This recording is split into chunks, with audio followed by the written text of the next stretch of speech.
For most of your life, the world demanded your volume. You were expected to be loud, fast, and endlessly productive. You raised families, built careers, and weathered storms that nobody else will ever fully comprehend. You spent decades taking care of everything and everyone else. Now, the house is a little quieter. The calendar is a little emptier. For many, that sudden quiet feels terrifying. Our culture conditions us to fear aging, treating it like a disease to be fought rather than a privilege to be earned. But what if this quiet is exactly what your soul has been waiting for?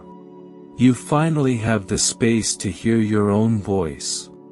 To make this transition with grace, you must shift your attention inward.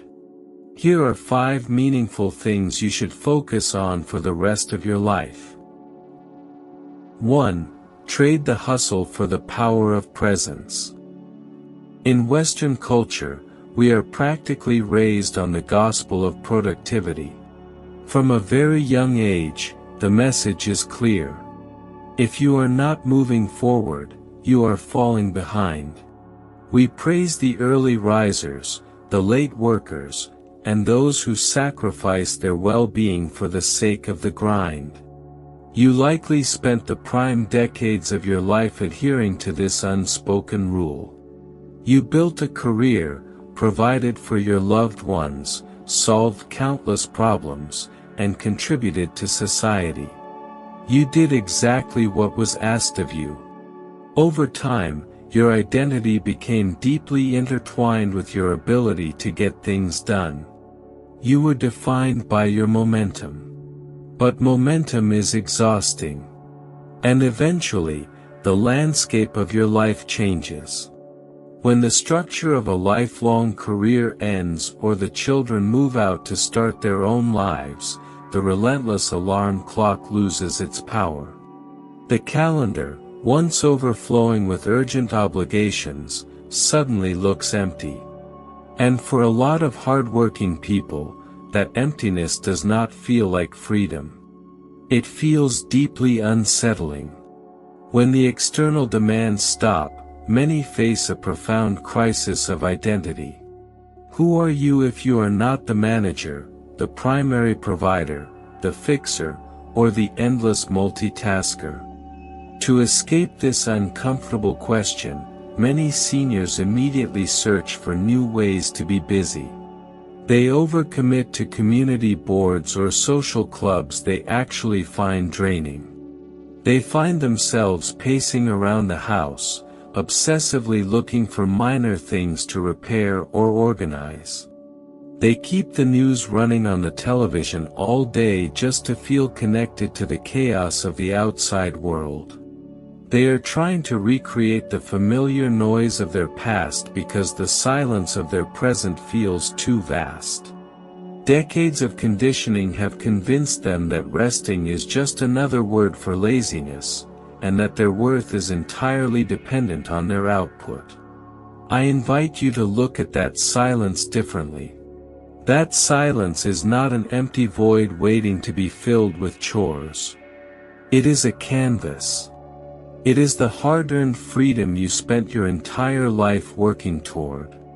True peace in your later years requires you to radically shift your mindset. You must stop equating your worth with your productivity. You must realize that simply being alive, fully present, and deeply aware is a valid and beautiful way to spend your time.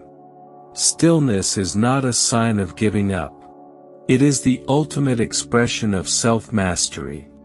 In a culture that is addicted to speed and distraction, it takes immense bravery to simply sit quietly and be with yourself. To cultivate this powerful presence, you have to practice it intentionally. Think of it as retraining a muscle that has been clenched tight for 40 years. It takes time to learn how to relax. This is where a practice we can call the morning anchor comes in. It is beautifully simple, yet it has the power to transform the entire landscape of your day. Tomorrow morning, wake up and deliberately delay your usual routine. Do not immediately reach for your smartphone.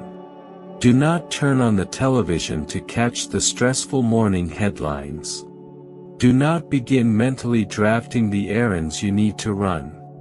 Instead, brew a cup of coffee or tea, find a comfortable spot by a window, and sit down. Leave your devices in another room. Look at the light changing outside. Take a deep, slow breath in, and let it out completely. Commit to doing absolutely nothing for the next 15 minutes. At first, your lifelong habit of the hustle will fight back. Your brain will start throwing urgent thoughts at you. It will remind you of bills to pay, calls to make, or things you should be doing instead of just sitting there. When that wave of mental chatter hits, simply notice it. Do not judge yourself.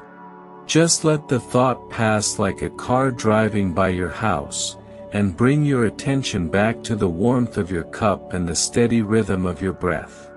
Those 15 minutes of deliberate stillness will change you. They strip away the false urgency of the modern world and ground you completely in the present moment.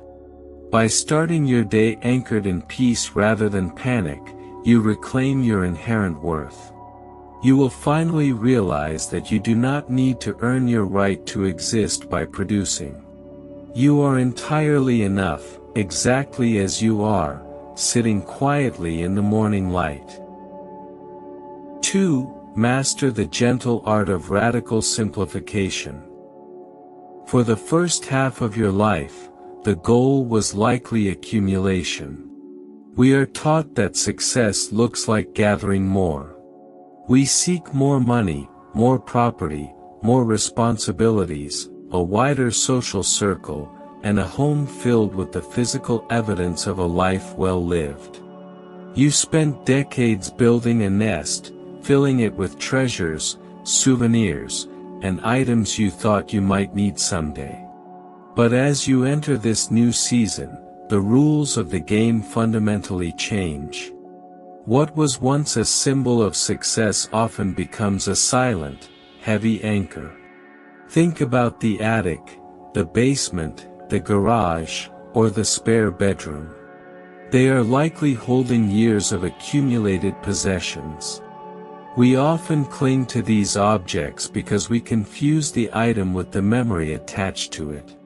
We fear that by letting go of the antique dining set, the boxes of old paperwork, or the clothes we have not worn in 10 years, we are somehow erasing the past.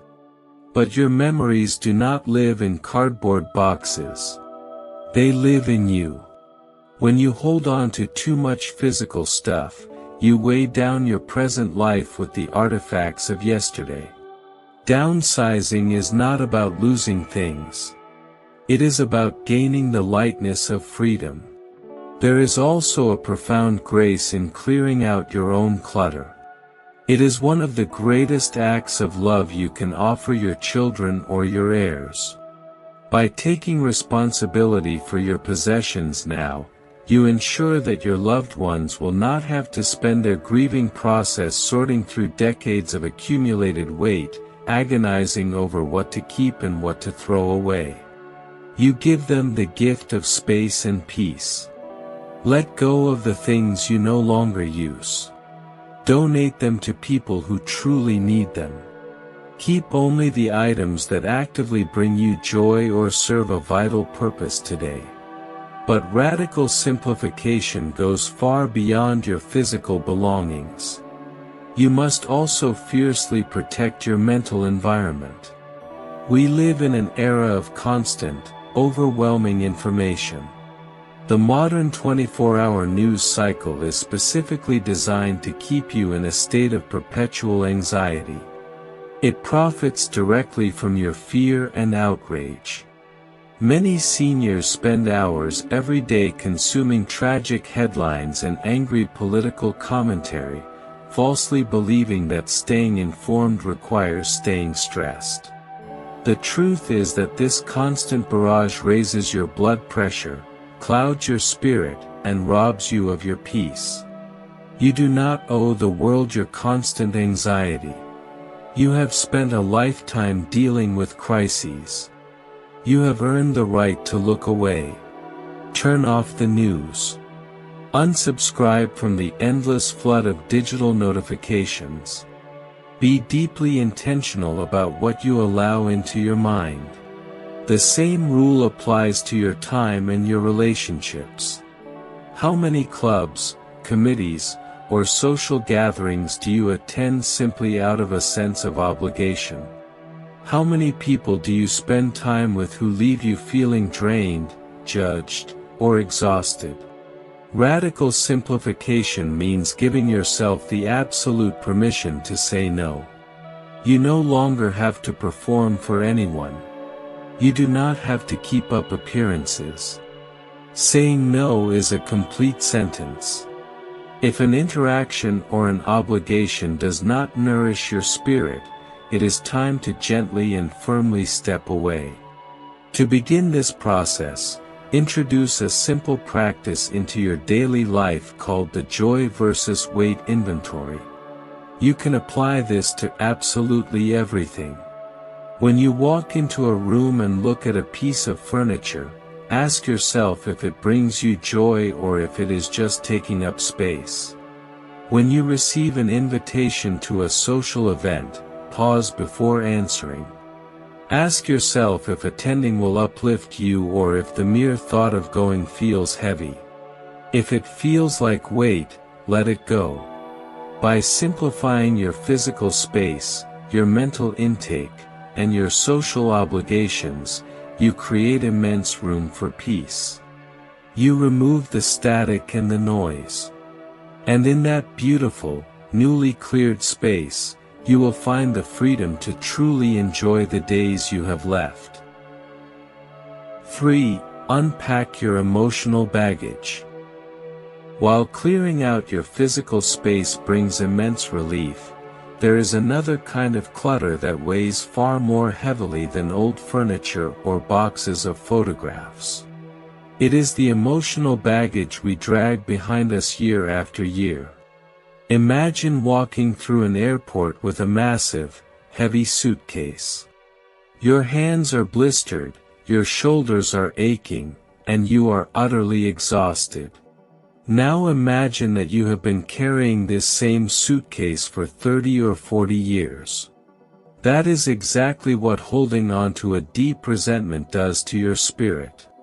By the time we reach our senior years, almost all of us have been profoundly hurt by someone. You might be carrying the memory of a former spouse who betrayed your trust, a business partner who cheated you, a friend who vanished when you needed them most, or even a child who spoke unforgivable words. These are not minor slights. They are deep, defining wounds. When we are wronged, our instinct is to hold on to that anger. We treat our resentment like a shield, believing that if we stay angry, we stay protected. But anger is a terrible bodyguard. Over the decades, that unhealed pain turns into a chronic bitterness that ages you physically and drains the color out of your present life. The main reason we refuse to let go of old grudges is that our culture fundamentally misunderstands what forgiveness actually means. We often view forgiveness as a form of weakness. We believe that if we forgive someone, we are somehow saying that what they did to us was acceptable. We feel that forgiving them is the same as excusing their terrible behavior, or that it means we have to welcome them back into our lives. Because of this misconception, we hold on to our anger because it feels like the only justice we have left. You must radically reframe your understanding of forgiveness. Forgiveness is not about justice for the other person. It is an act of supreme self-interest. There is a famous saying that holding on to anger is like drinking poison and expecting the other person to die. The person who hurt you decades ago is not kept awake at night by your current anger. They might have moved on, forgotten, or they might even have passed away. You are the only one drinking the poison. You are the only one suffering. When you choose to forgive, you are not letting the other person off the hook. You are taking yourself off their hook. You are simply refusing to let someone who hurt you in the past continue to ruin your peace in the present. You are dropping the heavy suitcase. Letting go of a resentment you have held for decades is not a simple choice you make overnight. It is a process, and it requires a deliberate, physical act of release. This brings us to a powerful psychological tool called the unsent letter. Choose an evening when you are completely alone and will not be interrupted. Get a physical pen and a piece of paper. Bring to mind the person who caused you the most profound pain. Then, write them a letter. This letter is not meant to be polite, and it is absolutely not meant to be mailed. This is your safe space to pour out every ounce of venom, betrayal, and heartbreak you have been carrying all these years. Do not hold back. Write down exactly how they ruined things, how many sleepless nights they caused you, and how deeply unfair it all was. Let the anger flow onto the page without censoring a single word. Once you have written everything, take a deep breath. Look at the paper. Acknowledge that this pain was real, but declare that it no longer serves you. Then, take the letter outside and safely set it on fire, or tear it into tiny, unreadable pieces. Watch the smoke rise, or the pieces fall to the ground. As you watch the physical destruction of the letter, visualize the emotional debt being permanently cancelled. That person owes you nothing, and you owe them nothing. The tie is severed. By unpacking this emotional baggage, you reclaim your power and ensure that your remaining years are defined by peace rather than bitterness. 4. Foster deep, unhurried connections. A silent epidemic is spreading across Western countries, one that rarely makes the evening news but is deeply felt in millions of homes. It is the epidemic of loneliness. While modern technology has made us more connected than at any other point in human history, we are simultaneously experiencing a profound emotional starvation. This crisis of isolation hits seniors harder than anyone else. You can live in a busy suburban neighborhood, have hundreds of digital contacts, and even see your family on a video screen every week, yet still feel utterly invisible. We have confused digital interaction with true human connection, and our souls are paying the price. Society often tells us that the cure for loneliness is simply more activity. When seniors express feelings of isolation, they are usually told to go out more, join another club, attend more community mixers, or fill their schedules with group outings. But true connection is not about the volume of your social interactions. It is entirely about the quality of your presence. You can feel profoundly lonely in a crowded room if no one is truly seeing you. Conversely, a single, deeply authentic conversation with one person can nourish your spirit for weeks. This brings us to one of the most beautiful and overlooked gifts of your senior years. You possess a rare superpower that younger generations simply do not have. You have the gift of unhurried time. Look at the younger people around you today. They are constantly rushing. They are checking their phones while eating dinner, glancing at their watches during conversations, and mentally preparing their next response while someone else is still talking. They are physically present in the room, but their minds are miles away, fractured by a dozen different distractions. You, however, are no longer chained to that frantic, exhausting pace. You have the ability to offer someone your absolute, undivided attention. When you sit across from a grandchild, a friend, or even a stranger, and you give them your full focus without rushing off to the next appointment, something deeply sacred happens. Unhurried listening is not just polite behavior. It is a profound spiritual practice. When you truly look into someone's eyes and listen to them without a hidden agenda, you validate their very existence. People today are walking around entirely starved to be heard. You have the power to feed them. You have weathered storms, survived heartbreaks, and witnessed the full spectrum of human experience. Because of this, your quiet presence carries a weight and a comforting wisdom that cannot be faked. To cultivate this kind of profound connection, you can begin practicing the listen to understand rule. The next time you sit down with someone you care about, intentionally leave your phone in another room or turn it off completely. Look them in the eyes and ask a question that goes much deeper than the usual polite small talk. Instead of simply asking how their day was, ask them how their heart is doing lately. Ask them what they have been thinking about, what is currently challenging them, or what is bringing them unexpected joy. Then comes the most important and often the hardest part of this practice. You must simply close your mouth and listen. Do not interrupt them to share a similar story from your own past. Do not rush in to offer unsolicited advice or try to fix their problems. Just hold the safe space for them to speak. Let there be long, comfortable silences. Let them take their time to find the right words. When you offer someone just a few minutes of pure, uninterrupted listening, you will actually witness them physically relax. You will see their defensive walls come down. By becoming a sanctuary of deep, genuine presence for others, you will find that your own feelings of loneliness naturally dissolve. They will be replaced by the profound, sustaining warmth of authentic human connection.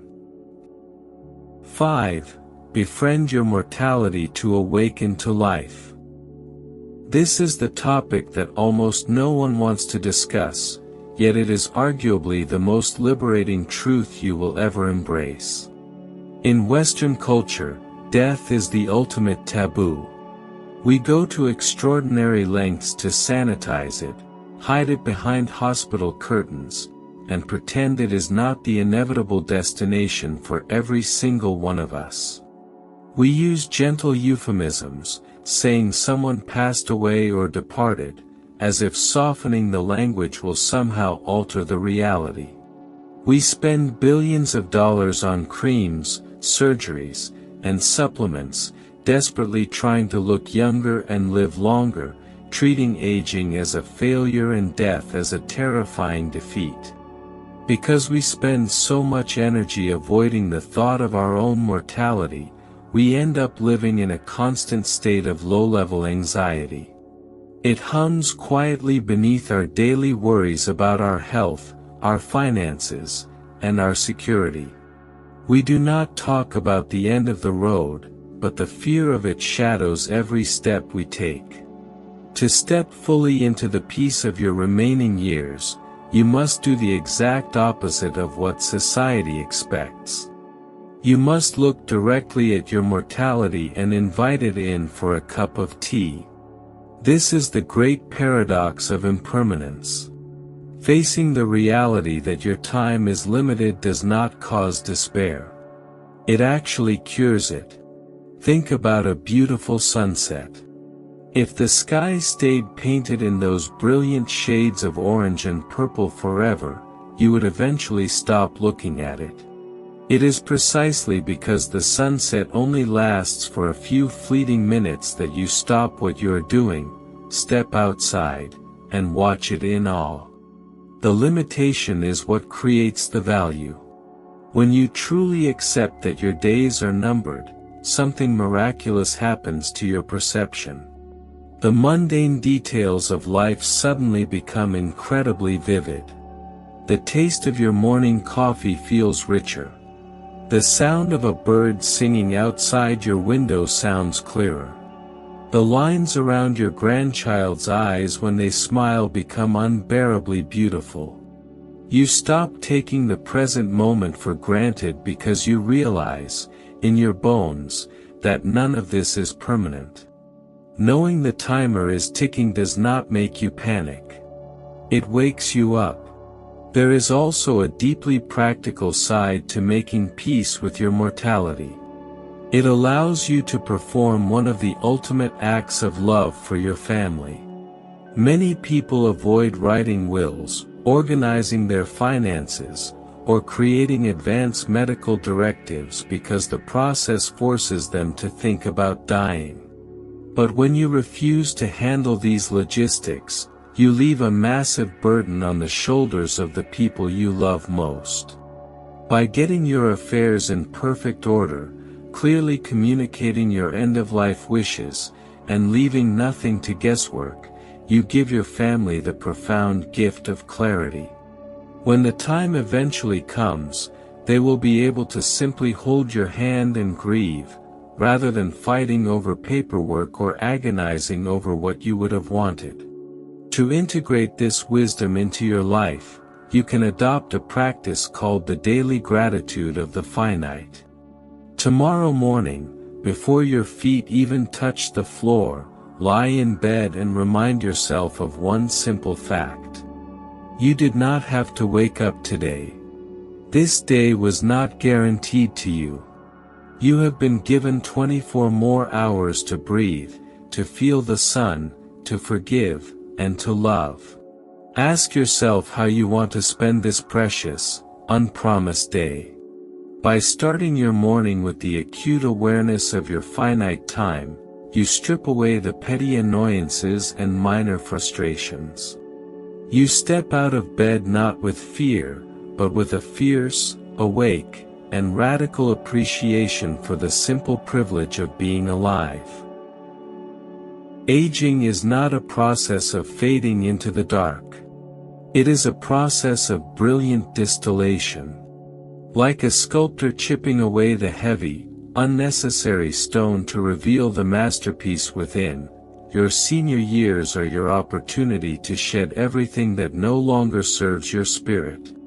By choosing to trade the exhausting hustle of your past for the quiet power of presence, you reclaim your inherent worth.